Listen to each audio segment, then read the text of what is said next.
we're just getting better. We come in here every day for like 6 hours a day. Most of the time I just skip class to come in and play. It's all about the game. It's all I care about. I grew up in Naperville. I had a single father, and he taught me the fundamentals of hard work and all that stuff, but mainly the fundamentals of basketball. And I picked up a basketball for the first time when I was like 2, and I never looked back. He always just wanted me to make it to the pros, and pretty soon I will be. So. Joe was a great kid. It was just me and him growing up, just father, son. We'd go to the Y, he'd dominate, he'd kill it. I was that parent. I lived vicariously through my son, but that's okay. My mom, I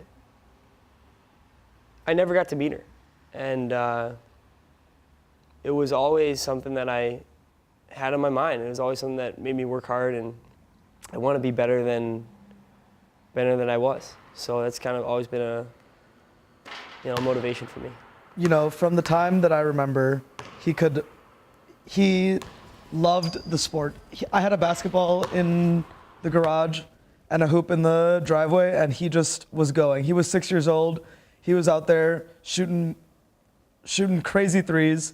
Then at 10, when I saw him dunk, that was amazing. Joe and I, we go back. I met him around middle school era when we were like prepubescent. We went through puberty together.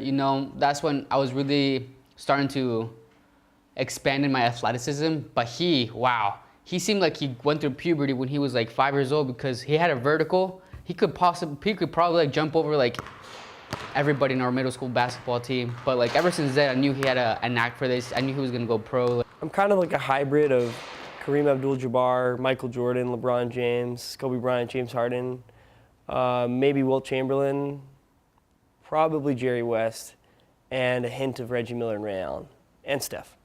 On the basketball court, he's a monster. It's like he's a different person when he gets on the basketball court than in real life. Like in real life, he's nice. You talk to him, you have a good conversation. You say, what's up? You grab lunch with Joe. You want to grab lunch with Joe. But on the basketball court, you don't want to eat with Joe. It's kind of tough to think about still, I was on the bench that time, and I was looking and I was cheering Joe on. I was like, yeah, Joe, go jump Joe. And I see him go for that jump, but I could see from the way he took off, it was not going to be a good flight.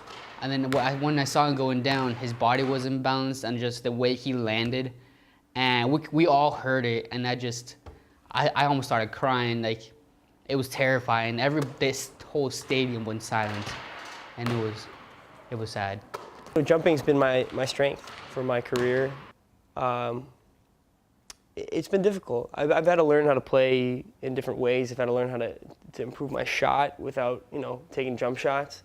I've had to learn how to, work on a fade that you can't get that power from your knees when you turn around and knock one in like Kobe. So it's been different. I had to change up my shot a little bit, but it is what it is, and I have to deal with it. Haven't seen much of him.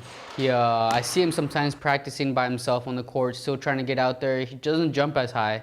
I think I even started to see a little bit of like a recovery mustache and beard. How those people go through those traumatic events. They don't shave for some reason, so Joe's starting to not shave. So he's going through that phase of just like, he's gone dark.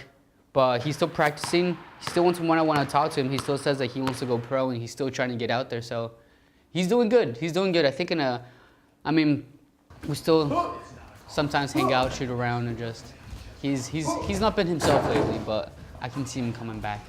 Do you think you'll ever get that jumping ability back? Yes. I'll be back.